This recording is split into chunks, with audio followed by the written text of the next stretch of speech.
Hello students, welcome to Electro classes, one step ahead for learning where we help you to achieve your goals.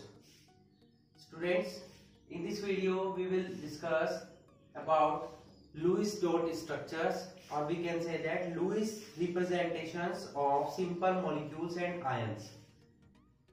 इस video में हम discuss करने वाले हैं Lewis structures के बारे में। आप मॉलिक्यूल्स आयंस की लुईस स्ट्रक्चर्स को कैसे नोट कर सकते हैं। अब ये लुईस स्ट्रक्चर है क्या? लुईस स्ट्रक्चर है एक केमिस्ट्री साइंटिस्ट जिन्होंने मॉलिक्यूल और आयंस की स्ट्रक्चर ड्रॉ करने का एक मेथड बताया है। मींस जो उनके आउटर मोस्ट शेल में वैलेंस शेल में इलेक्ट्रॉन्स होते हैं उन्हें हम उनके अराउंड उनके चारों तरफ शो करते हैं, जिससे कि जो स्ट्रक्चर बनती है हमारी मॉलिक्यूल्स की आयंस की, उस स्ट्रक्चर को हम बोलते हैं क्या है, लुईस स्ट्रक्चर। ओके, अभी हम सीखने वाले हैं कि क्या होती है लुईस स्ट्रक्चर और कैसे आप किसी भी मॉलिक्यूल और आयन की स्ट्रक्चर लुईस स्ट्रक्चर को ड्रॉ कर सकते हैं स्टेप बाय स्टेप। तो पहले हम उनके स्टेप्स को देखेंगे, रूल्स को देखेंगे और तब हम उन पर क्वेश्चंस पर प्रैक्टिस करेंगे कि आप किसी भी मॉलिक्यूल और आयन की लुईस स्ट्रक्चर को कैसे नोट कर सकते हैं। ओके, तो सबसे पहले हम रूल्स के बारे में डिस्कस कर लेते हैं। रूल्स क्या है, ठीक है। लुईस स्ट्रक्चर क्या होती है वो अभी जब मैं लुईस स्ट्रक्चर ड्रॉ करूंगा तब आपको पता चल जाएगा। जनरल वे में समझ सकते हैं आप कि वैलेंस इलेक्ट्रॉन्स का रिप्रेजेंटेशन है आपके एटम्स के चारों तरफ, ठीक है, ठीक है। Normal valence shell electron representation around the atoms, ठीक है, इसे हम क्या बोलते हैं, लुईस स्ट्रक्चर। रूल्स क्या है, देखिए सबसे पहले आपको क्या करना है, रूल्स बोल दीजिए या स्टेप्स बोल दीजिए। स्टेप वन में आपको क्या करना है, सबसे पहले वैलेंस इलेक्ट्रॉन्स निकालने हैं सभी एटम्स के, जितने भी एटम्स उसमें प्रेजेंट हो, total number of valence electrons find out करने हैं। Find the total number of valence electrons of present atom. जितने भी एटम्स प्रेजेंट हो सभी के वैलेंस इलेक्ट्रॉन्स का सम फाइंड आउट करना है, ध्यान रखेंगे सभी के, ठीक है। स्टेप 2, अगर वो एनायन है, ठीक है, मींस इफ द स्पीसीज, जो स्पीसीज दिए हुए हैं इज एनायन, तब क्या करना है आपको, ऐड करने हैं electrons. Add electrons equal to negative charge. जितना नेगेटिव चार्ज हो उतने ही आपको क्या ऐड कर देने हैं उसमें, electron. If the species is cation, मतलब उस पर पॉजिटिव चार्ज हो, तब आप माइनस करेंगे, subtract electron to positive charge. Clear. Step 1 में क्या करना है, total number of valence electrons find out करने हैं जितने भी एटम्स प्रेजेंट है। स्टेप 2 में क्या करना है आपको, अगर वो एनायन है स्पीसीज, मतलब जो इसकी आपको स्ट्रक्चर बनानी है उस पर नेगेटिव चार्ज है, तो उतने इलेक्ट्रॉन ऐड कर देंगे हम इसमें वैलेंस इलेक्ट्रॉन्स में। अगर पॉजिटिव चार्ज है तो उतने इलेक्ट्रॉन हम सब्सट्रैक्ट कर देंगे, ठीक है। स्टेप 3 में क्या करना है आपको, सेंट्रल एटम को चूज करना है, ठीक है। Select the less electronegative atom as central atom. जितने भी आपके एटम्स प्रेजेंट हो, ठीक है, किसमें, उस स्पीसीज में जो आपको बनाना है उसमें से आपको एक एटम को सेलेक्ट करना है जो लेस इलेक्ट्रोनेगेटिव हो और सेंट्रल एटम उसको मान लेना है, ठीक है। Step 4, draw the skeletal structure. Skeletal structure आपको ड्रॉ करनी है। उसके बाद स्टेप 5, स्केलेटल स्ट्रक्चर ड्रॉ करेंगे, ध्यान रखेंगे कि हाइड्रोजन और फ्लोरीन इस टाइप के एटम आपके टर्मिनल पोजीशन पर आएंगे, एट टर्मिनल पोजीशन। ठीक है, हाइड्रोजन फ्लोरीन इस टाइप के एलिमेंट आपके किस में आएंगे, टर्मिनल पोजीशन में। नेक्स्ट स्टेप में क्या करना है, एक इलेक्ट्रॉन पेयर को हर दो एटम के बीच में रखना है जिससे कि उनके बीच में एक सिंगल बॉन्ड बन सके। Put one electron pair between each atom, क्या बोल सकते हैं, ईच टू एटम, प्रत्येक दो एलिमेंट्स के बीच में क्या रखना है आपको, एक इलेक्ट्रॉन पेयर जिससे कि उनके बीच में सिंगल बॉन्ड बन सके। Put one electron pair between each two atom to make a single bond between them. ठीक है, स्टेप 6, पुट रिमेनिंग जितने भी और हैं electron pairs, put remaining electron pair around the atoms to make multiple bonds और as lone pairs. Okay, मतलब क्या हुआ कि जितने भी रिमेनिंग इलेक्ट्रॉन पेयर हैं उन्हें एटम्स के चारों तरफ आपको रखना है, या तो वो मल्टीपल बॉन्ड्स बनाएंगे या as a lone pair present रहेंगे। क्लियर, तो यहां पर हमारे ये स्टेप्स खत्म होते हैं। स्टेप्स समझ लेते हैं एक बार स्टार्टिंग से, फिर हम प्रैक्टिस करेंगे। ठीक है, स्टेप 1 क्या है, find the total number of valence electrons of present atom. सबसे पहले देखिए आपको एक स्ट्रक्चर दी गई, आपको बोल दिया गया कि CO ये कार्बन मोनोऑक्साइड है, इसकी लुईस डॉट स्ट्रक्चर्स ड्रॉ कीजिए। तो क्या करना है आपको, सबसे पहले एटम देखिए इसमें कितने हैं, 1 2, दोनों एटम के वैलेंस शेल के इलेक्ट्रॉन्स निकालने हैं, दोनों को ऐड कर देना है। अगर किसी स्पीसीज पर, ये स्पीसीज है, इसे बोलते हैं स्पीसीज, जो स्पीसीज आपको दी हुई है अगर उस पर नेगेटिव चार्ज है तो उतने ही इलेक्ट्रॉन आप वैलेंस इलेक्ट्रॉन्स में ऐड कर देंगे, अगर उस पर पॉजिटिव चार्ज है तो उतने ही उसमें से माइनस कर देंगे। ठीक है, फिर आपको इन दोनों, जैसे इसमें 2 है या किसी में 3 भी हो सकते हैं, सभी में से लेस इलेक्ट्रोनेगेटिव एटम चूज करना है, उसे हमें क्या मानना है, सेंट्रल एटम मानना है। मतलब वो बीच में प्रेजेंट होगा, उसके चारों तरफ अदर एटम्स प्रेजेंट होंगे और इलेक्ट्रॉन्स फिल होंगे। नेक्स्ट स्टेप में draw the skeletal structure, normal structure एक ड्रॉ कर देनी है। ध्यान रखेंगे हाइड्रोजन फ्लोरीन इस टाइप के एलिमेंट आपके टर्मिनल यानी कि कॉर्नर्स पर आएंगे। ठीक है, बीच में कभी नहीं आएंगे, स्पेशली हाइड्रोजन तो आएगा ही नहीं। फिर क्या करना है आपको, एक इलेक्ट्रॉन पेयर, एक इलेक्ट्रॉन पेयर हर दो एटम के बीच में रख देना है जिससे कि उनके बीच में एक सिंगल बॉन्ड बन जाए। आप जानते हैं कि एक सिंगल बॉन्ड बनने के लिए 2 इलेक्ट्रॉन्स की रिक्वायरमेंट होती है, मतलब एक इलेक्ट्रॉन पेयर की रिक्वायरमेंट होती है। ओके, तो सभी के बीच में रख देंगे, चलिए रख दिया। स्टेप 6 में क्या है, रिमेनिंग जितने भी इलेक्ट्रॉन पेयर्स हैं उन्हें सभी एटम्स के चारों तरफ रख देंगे, बीच में भी रख सकते हैं जहां सिचुएशन कहेगी हमें उसके अकॉर्डिंग, और उनके या तो वो मल्टीपल बॉन्ड्स बनाएंगे या as a electron pairs add होंगे। ठीक है, अब यहां तक आने के बाद, ये होने के बाद ये भी चेक करना है साथ में कि सभी एटम्स का ऑक्टेट कंप्लीट हो रहा हो। ठीक है, keep in mind to complete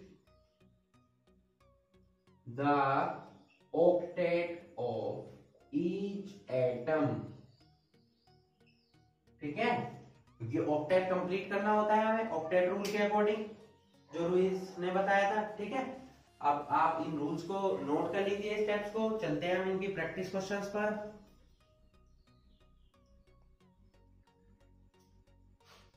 आइए देखते हैं इसके एग्जांपल्स को। किसकी स्ट्रक्चर ड्रॉ करेंगे हम, सबसे पहले करते हैं कार्बन मोनोऑक्साइड CO। ये CO है, आपको इसकी लुईस डॉट स्ट्रक्चर्स ड्रॉ करनी है। ठीक है, सबसे पहले क्या करना है हमें, स्टेप 1 क्या था, वैलेंस इलेक्ट्रॉन फाइंड आउट करेंगे। ठीक है, कार्बन का कितना होता है एटॉमिक नंबर 6 2,4, ऑक्सीजन का कितना होता है 8 2,6। Total number of valence electrons कितने हो गए 4 + 6 कितने हो गए 10। अब ना तो इस पर कोई भी नेगेटिव चार्ज है ना कोई भी पॉजिटिव चार्ज है, ठीक है। तो वैलेंस इलेक्ट्रॉन हमारे कितने हो गए 10 इलेक्ट्रॉन हो गए, मतलब 5 इलेक्ट्रॉन पेयर। कितने इलेक्ट्रॉन पेयर हो गए 5, ठीक है। Step 1 complete, step 2 complete. Step 3 पर आ जाते हैं दोनों में से कार्बन और ऑक्सीजन में से लेस इलेक्ट्रोनेगेटिव कौन है कार्बन, तो सेंट्रल एटम हमारा कौन होगा कार्बन। अब एक स्केलेटन बना लेते हैं हम CO, इस टाइप से हमने ड्रॉ कर लिया यहाँ पर, ओके। ड्रॉ करने के बाद अब नेक्स्ट स्टेप क्या था कि एक एक इलेक्ट्रॉन पेयर सभी एटम्स के बीच में रखना है, दो एटम के। तो एक इलेक्ट्रॉन पेयर मैंने यहां रख दिया जिससे कि इनके बीच में क्या बन जाए single bond. Remaining electron pair कितने हैं 4, तो 4 इलेक्ट्रॉन पेयर को हमें डिस्ट्रीब्यूट करना है, ठीक है। एक मैं यहां नोट कर देता हूं, एक यहां कर देता हूं, यहां कर देता हूं, यहां कर देता हूं, ठीक है, कहीं भी कर सकते हैं। अब यहां देखना है कि यहां दोनों के बीच में इसकी हेल्प से तो सिंगल बॉन्ड बन गया, ठीक है। अब ये देखना है कि साथ में कि क्या इनका ऑक्टेट कंप्लीट हो रहा है। देखिए कितने इलेक्ट्रॉन है 6, इसके भी कितने हो रहे हैं 6, तो ऑक्टेट तो दोनों में से किसी का भी कंप्लीट नहीं हो रहा है, मतलब ये स्ट्रक्चर सही नहीं है। अब इन इलेक्ट्रॉन्स को हमें क्या करना होगा रिमोडिफाई, मतलब इस रिप्लेसमेंट करना होगा इनका। किस पोजीशन पर रखना होगा जहां इनके बीच में आपका इन दोनों का ऑक्टेट कंप्लीट हो जाए। ऑक्टेट कंप्लीट होने के लिए मैं क्या कर रहा हूं, देखिए ये तो एलिजिबल नहीं होंगी, क्या होगा देखिए कार्बन और ऑक्सीजन, एक लोन पेयर हमने यहां रखा था, ये दोनों लोन पेयर मैं यहां रख देता हूं, इसके भी और इसके भी, ठीक है। ये एज इट इज रहे, ये वाला इलेक्ट्रॉन पेयर यहां आ गया। क्लियर हुआ कि कार्बन और ऑक्सीजन के बीच में कैसे इलेक्ट्रॉन पेयर आ गए, ठीक है। अब देखिए यहां पर कितने इलेक्ट्रॉन पेयर बच गए 3 इलेक्ट्रॉन पेयर आ गए, रिमेनिंग कितने हैं हमारे पास 2, कितने हैं 2, तो एक हम इसको दे देते हैं एक इसको दे देते हैं, ठीक है। टोटल इलेक्ट्रॉन पेयर 5 है, 5 हो गए 1 2 3 4 5, इलेक्ट्रॉन पेयर 5 है, इलेक्ट्रॉन्स कितने हैं 10, एक पेयर में 2 इलेक्ट्रॉन होते हैं 2 4 6 8 10। अब देखेंगे, देखिए अगर हम इसका ऑक्टेट कंप्लीट करें, अब ये देखिए इस टाइप से इसके 8 इलेक्ट्रॉन कंप्लीट हो रहे हैं, हो गए, ऑक्सीजन के भी 8 इलेक्ट्रॉन कंप्लीट हो गए, दोनों का ऑक्टेट कंप्लीट हो गया। हमने इलेक्ट्रॉन जब यहां पर रखे थे सही थी वो बात, लेकिन वहां पर क्या प्रॉब्लम हो रही थी ऑक्टेट कंप्लीट नहीं हो रहा था। अब भी देखो इलेक्ट्रॉन तो उतने ही है लेकिन ऑक्टेट कंप्लीट हो पा रहा है क्योंकि डिस्ट्रीब्यूशन, ये जो यहाँ पर थे 4 इलेक्ट्रॉन ये तब तो इन्वॉल्व नहीं हो रहे थे बॉन्डिंग में, अब ये बॉन्डिंग में इन्वॉल्व हो चुके हैं, तो बॉन्डिंग हो चुकी है और साथ में ऑक्टेट भी कंप्लीट हो चुका है हमारा। अब देखेंगे यहाँ कार्बन कार्बन के बीच में 3 इलेक्ट्रॉन पेयर का शेयरिंग हुई तो कितने बॉन्ड आएंगे ट्रिपल बॉन्ड, और एक लोन पेयर इसके पास रहेगा एक इसके पास। आप ऐसे भी शो कर सकते हैं और या ऐसे भी शो कर सकते हैं, यहाँ भी रख सकते हैं इलेक्ट्रॉन, जहां कहीं आप चाहे रखना वहां रख सकते हैं, ठीक है। कोई भी दोनों स्ट्रक्चर, ये दोनों स्ट्रक्चर किसके हो गई कार्बन मोनोऑक्साइड की, मींस कार्बन मोनोऑक्साइड में क्या है कार्बन और ऑक्सीजन के बीच में ट्रिपल बॉन्ड आता है, साथ में दोनों पर एक एक इलेक्ट्रॉन पेयर प्रेजेंट रहता है, ठीक है। तो इस तरीके से हमने कार्बन मोनोऑक्साइड की लुईस स्ट्रक्चर को ड्रॉ कर लिया है, ठीक है। ये तो हमारा हुआ जिसमें कि कोई चार्ज प्रेजेंट ना हो। अब हम चार्ज वाला एग्जांपल ले लेते हैं जिस पर कि चार्ज प्रेजेंट होगा, फिर हम एग्जांपल पढ़ेंगे जिसमें कि हमारे अभी 2 एटम प्रेजेंट है कार्बन और ऑक्सीजन, जिसमें कि हमारे 3 एटम प्रेजेंट हो 4 एटम प्रेजेंट हो, इस टाइप के एग्जांपल, ओके। तो नेक्स्ट एग्जांपल पर चलते हैं, सो प्लीज नोट इट। चलिए नेक्स्ट एग्जांपल देख लेते हैं, इसका नोट कर लिया होगा आपने, वीडियो को पॉज कीजिए और नोट कीजिए। नेक्स्ट एग्जांपल ले लेते हैं हम NO2 नेगेटिव, एक नेगेटिव वाला ले लेते हैं, ठीक है। बैलेंस इलेक्ट्रॉन्स कितने हो जाएंगे, देखिए नाइट्रोजन के आउटर मोस्ट शेल में कितने इलेक्ट्रॉन होते हैं 5, क्योंकि इसका एटॉमिक नंबर 7 होता है। एक ऑक्सीजन की आउटर मोस्ट शेल में कितने इलेक्ट्रॉन होते हैं 6, तो 2 के कितने हो जाएंगे 2 × 6 प्लस कितने नेगेटिव चार्ज है 8, तो 1 ऐड भी होगा, कितने हो गया यहाँ पर 5 + 6 × 12 + 1। ये समझ आया आपको भाई, नाइट्रोजन के आउटर मोस्ट शेल में 5 इलेक्ट्रॉन है, ऑक्सीजन के कितने हो जाएंगे, एक ऑक्सीजन के 6 होते हैं तो दो के कितने हो जाएंगे 2 × 6, और एक नेगेटिव चार्ज है तो एक इलेक्ट्रॉन प्लस होगा, अगर पॉजिटिव चार्ज होता तो सब्सट्रैक्ट हो जाता। कितना हो गए टोटल 18, तो 18 इलेक्ट्रॉन्स हो गए, पेयर कितने हो गए 9 इलेक्ट्रॉन पेयर। अब देखिए 9 इलेक्ट्रॉन पेयर को आपको डिस्ट्रीब्यूट करना है, लेकिन हम ध्यान रखेंगे एटम कितने हैं 1, एक नाइट्रोजन है और 2 ऑक्सीजन है, 3 हो गए, ठीक है। तो अब क्या करना होगा, इलेक्ट्रॉन्स निकाल लिया आपने, अब क्या करेंगे हम इसका सेंट्रल एटम चूज करेंगे। नाइट्रोजन और ऑक्सीजन में से लेस इलेक्ट्रोनेगेटिव कौन है, नाइट्रोजन। इतना तो आई होप आपको पता होगा।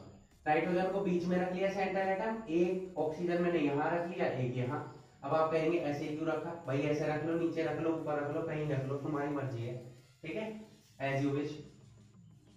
अब क्या करेंगे, नेगेटिव चार्ज देखिए यहाँ तो नेगेटिव चार्ज तो बाहर आएगा ही आएगा। अब हमें क्या करना होता है, एक एक इलेक्ट्रॉन पेयर प्रत्येक 2 एटम के बीच में रखने होते हैं। एक मैंने यहां रख दिया, एक मैंने यहां रख दिया। रखने के बाद 2 इलेक्ट्रॉन पेयर चले गए, कितने बचे 7 इलेक्ट्रॉन पेयर का डिस्ट्रीब्यूशन करना है। चलिए 8 इलेक्ट्रॉन भी पूरे होने चाहिए, एक मैंने इसको दे दिया, एक इसको 3, 1 2 3 इसको दे दिया और एक यहाँ। कितने इलेक्ट्रॉन पेयर हो गए, काउंट कर लो, 1 2 3 4 5 6 7 8 9 इलेक्ट्रॉन पेयर्स आपके कंप्लीट हो चुके हैं। क्लियर, 9 इलेक्ट्रॉन पेयर कंप्लीट हो चुके हैं। अब देखिए सबका क्या, सबका ऑक्टेट कंप्लीट हो रहा है। देखो इस ऑक्सीजन का तो हो रहा है 6, इसके पास ये रहे इलेक्ट्रॉन 2 ये रहे, इसके भी 6 ये रहे 2 ये रहे, 8 हो रहे, बट नाइट्रोजन के पास तो 6 ही रह गए। यानी कि क्या करना होगा, या तो ये इलेक्ट्रॉन पेयर यहाँ शिफ्ट होगा या ये यहाँ शिफ्ट होगा, मतलब दोनों में से किसी एक ऑक्सीजन का इलेक्ट्रॉन पेयर आपको शिफ्ट करना होगा। तो हम कैसे करेंगे, देखिए इस ऑक्सीजन का मैंने ये इलेक्ट्रॉन पेयर यहाँ शिफ्ट कर दिया, कोई भी कर सकते हैं तीनों में से, ठीक है, बाकी सब रिमेनिंग रहा, ठीक है। या तो ये होगा इस टाइप से, या हो सकता है भाई आप कहेंगे कि इसी ऑक्सीजन का क्यों करा, भाई इसका कर लो, कोई दिक्कत नहीं है, नो प्रॉब्लम। ये इसके इलेक्ट्रॉन एज इट इज रहे, ये भी एज इट इज रहा। अब की बार हमने क्या कर लिया, इस ऑक्सीजन का इलेक्ट्रॉन पेयर यहां शिफ्ट कर दिया, दोनों में से जो आपको सही लगे, माइंड में जो भी आ रहा हो, ठीक है। अब देखिए इसका 8 इलेक्ट्रॉन्स कंप्लीट हो गए इस नाइट्रोजन के, इस टाइप से, इस ऑक्सीजन के 8 इलेक्ट्रॉन्स कंप्लीट हो गए, इसके भी 8 इलेक्ट्रॉन्स कंप्लीट हो गए, तो सबका ऑक्टेट कंप्लीट हो रहा है। सिमिलरली यहां भी 8 इलेक्ट्रॉन कंप्लीट, 8 इलेक्ट्रॉन कंप्लीट, और यहां भी 8 इलेक्ट्रॉन कंप्लीट करने हैं हर एटम के, आपको ऑक्टेट कंप्लीट हो रहा है, ठीक है। तो अब क्या होगा, स्ट्रक्चर ड्रॉ करेंगे, इन दोनों के बीच 2 इलेक्ट्रॉन की शेयरिंग हुई तो यहाँ डबल बॉन्ड आ जाएगा, बाकी एक इलेक्ट्रॉन पेयर यहाँ, एक यहाँ। नाइट्रोजन के पास एक electron pair as it is रहा ऊपर वाला, यहाँ क्या है एक इलेक्ट्रॉन की शेयर हुई तो सिंगल बॉन्ड आएगा, बाकी electron pair as it is रहेंगे। ये हमारी लुईस स्ट्रक्चर बन गई। या तो ऐसे हो सकता है डबल बॉन्ड यहाँ आ जाएगा, या अपोजिट भी हो सकता है, क्योंकि अब की बार यहाँ इसने इलेक्ट्रॉन दिए तो यहाँ पर सिंगल बॉन्ड आ जाएगा, यहाँ क्या आ जाएगा डबल बॉन्ड आ जाएगा, इस टाइप से, नेगेटिव चार्ज बाहर। ये हमारी हो गई लुईस स्ट्रक्चर्स, इसकी नाइट्राइट आयन। ये क्या है हमारा नाइट्राइट आयन, एग्जाम में ऐसे भी बोल सकता है आपको, draw the Lewis structure of nitrite ion, ठीक है।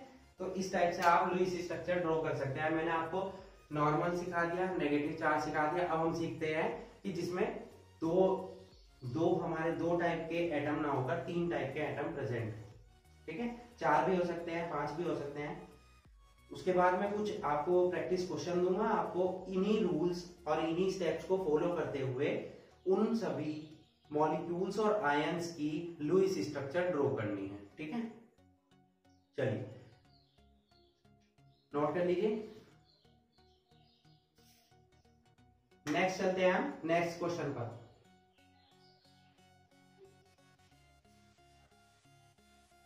Got it?